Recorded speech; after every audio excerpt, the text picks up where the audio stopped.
कुछ लेकर गया है। और क्या लेकर गया है? पर्दा तो यहाँ फेंक गया। बड़ी अजीब सी बात लग रही है। मैं जान के तू ऐसे शक कर रही है, पर नहीं, ये कुछ चोरी करके लेके गया है, इसीलिए उसे इसने पर्दे में छिपाया है। क्या छिपाया?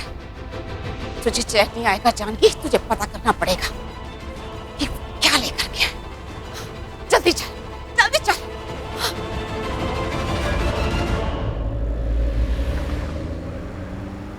हाय रब्बा, वो तो गाड़ी में लेके चला गया। मैं कैसे जाऊं उसके पीछे? कहाँ जाना है बहन जी? गाड़ी कितनी तेज चलाते हो? अरे बहन जी आप बैठी तो सही, बैठिए आप।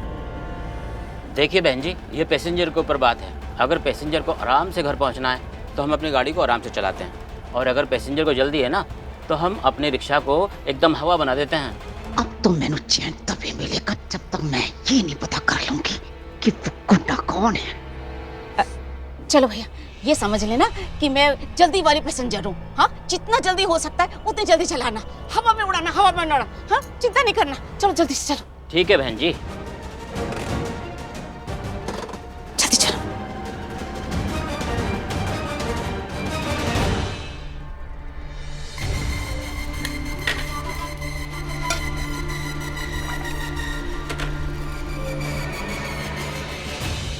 पृथ्वी, बेचारे ने कितनी पी रखी थी। एक काम करती हूँ, उसे कॉल करके चेक कर लेती हूँ कि वो ठीक है कि नहीं। आखिर प्यार करती हूँ उससे।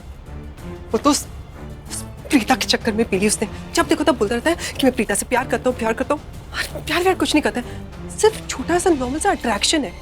और उस अट्रैक्शन के लिए तो मैं अपने बेबी को माफ कर सकती हूँ। वैसे भी प्रीता इस घर में आ गई है, बहुत जल्दी बेबी को रियलाइज हो जाएगा कि प्रीता नाम की चिड़िया उसकी जिंदगी से हमेशा हमेशा के लिए चली गई है, और सिर्फ मैं ही उसकी जिंदगी में हूँ।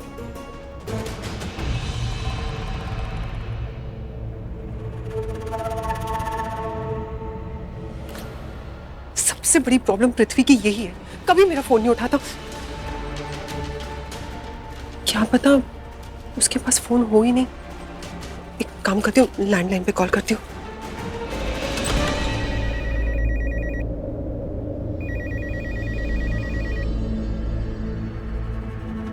हेलो। पृथ्वी का है?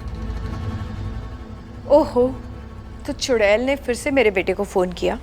हाँ किया है, और आपने फोन उठा लिया। आज के बाद जब मैं फोन करूँ ना तो प्लीज मेरा फोन नहीं उठाना। अपने बेटे को फोन दो, मुझे आपकी आवाज से नफरत है।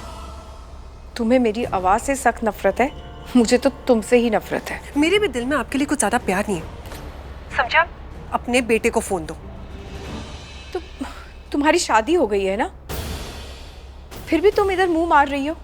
इतना ही प्यार उमड़ रहा है ना, तो जाओ अपने पति ऋषभ को दो।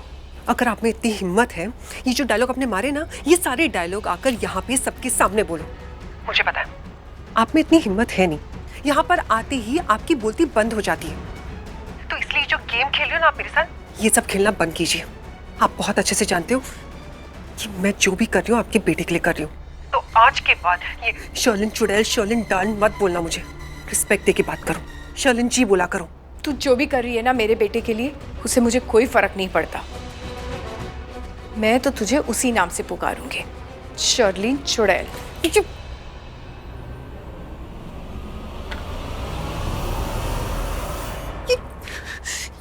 ये बुढ़िया ना, ये सच में पागल हो गई है। इसके बहुत पर निकल गए हैं।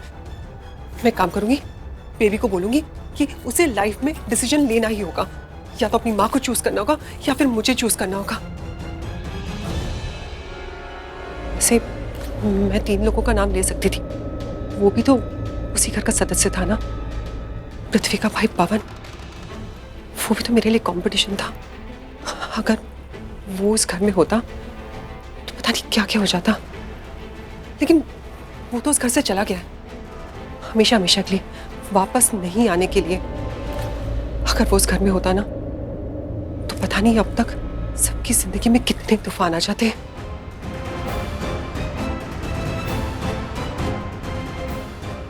मैं भी किसके बारे में सोचने लग गई। पवन का नाम लेते ही डर लगने लग जाता है। कितना डरावना था वो।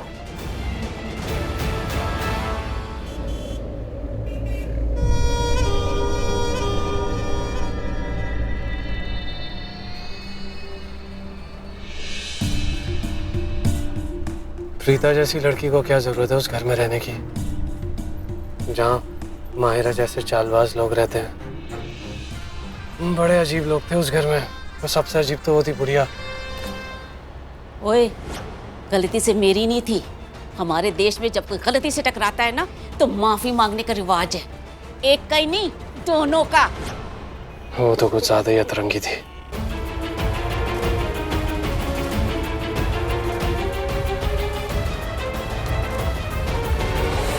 सुनिए, अगर कोई सफेद वाली गाड़ी नजर आए ना तो फिर मुझे बता देना। वैसे मैं भी देखती रहूंगी, पर आपको अगर नजर आए ना तो मुझे झट से बता देना, उसका पीछा करना है, ठीक है? देखिए बहन जी, आप मुझे उसका पीछा करने के लिए क्यों बोल रही हैं? वो चोर है, पुलिस है, या फिर जो भी है। देखिए, मुझे किसी लफड़े में नहीं पड़ना है। नहीं नहीं, ऐसी कोई बात नहीं है। वो पागल है और मुझे शक है कि वो। देखिए बहन जी, जो भी है, मैं बीवी बच्चे वाला हूँ और मुझे किसी लफड़े में नहीं पड़ना है। आप एक काम करिए, आप इस रिक्शा में से उतर जाइए और दूसरी गाड़ी पकड़ लीजिए, बस। अरे आपने तो पूरी बात सुनी ही नहीं और ऑटो रोक दिया। अरे मैं ये कह रही थी कि वो जो आदमी पागल है ना, वो मेरा पति है, और ना मुझे शक है उस पर कि ना उसका दूसरी औरत के साथ लफड़े टंटे हैं। इसीलिए वो मुझे छोड़ के जा रहा, नहीं तो मुझे कोई शौक थोड़ी चढ़ा है कि मैं उसका पीछा करूंगी। मैंने तो ये देखना था कि मेरी सोदर का घर ईंट का है कि पत्थर का, मिट्टी का है कि गोबर का, रोड का है कि रेती का है, बस इतनी सी बात। या कांच का है? हाँ, आपको कैसे पता? आपने तो मेरे मुंह की बात सुन ली। हाँ, अगर जिक्र उसका ना कांच का घर हुआ ना तो फिर ना मैं पत्थर से ना मार के ना उसका कार तोड़ दूंगी। ना उसका घर रहेगा और ना मेरी सोतन रहेगी, तो ना वो खसमन उखाड़ अपने आप ही मेरे घर आ जाएगा, मेरे पास।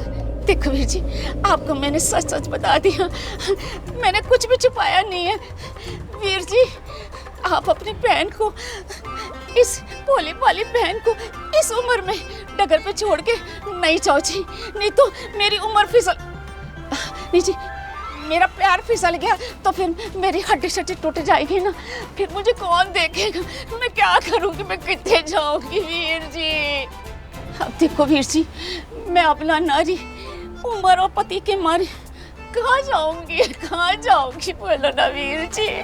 बहन जी, आपको देखकर तो नहीं लगता कि आप अबला नारी हैं। नारी? मैं आपको नारी नहीं लग रही? और नहीं बहन जी, मेरा कहने का मतलब वो नहीं है, मतलब आप बेचारी अबला नहीं लग रही हैं। अब मैं अबला हूँ या बला हूँ मुझे नहीं पता। अब मेरे से और ड्रामा नहीं होता, कोई दिखावा नहीं होता। आपको हमदर्दी नहीं हो रही है ना, तो ना सही। मैं ना ऊपर से कड़क और सख्त हूँ, पर अंदर से है ना मैं सारी की सारी टुट्टी भज्जी बिखरी उजड़ी हुई हूँ। ठीक है, आप मेरी मदद नहीं करोगे तो मैं ऑटो से उतर जाती हूँ, पर मेरी एक दरख्वास्त है कि ना आप ना ये किसी को बोलना नहीं तो वो मेरा कसम है ना, तो मैंने चंगी तरीके से कुत्तेगा, मेरी टंगे तोड़ देगा, मेरा मुंह तोड़ देगा। कह करके बात पार करती है। हाँ, तो आपको अभी ध्यान नहीं आ रही? ठीक है, मैं उतर जाती हूँ। नहीं, अरे बहन जी, आप बैठिए, ठीक है, हम आपको ले चलेंगे जहाँ भी आपको जाना है। बैठे रहिए, आप मत उतरिए। वीर जी, ਤੁਹਾਡਾ ਲੱਖ शुक्र। Thank you Veer ji.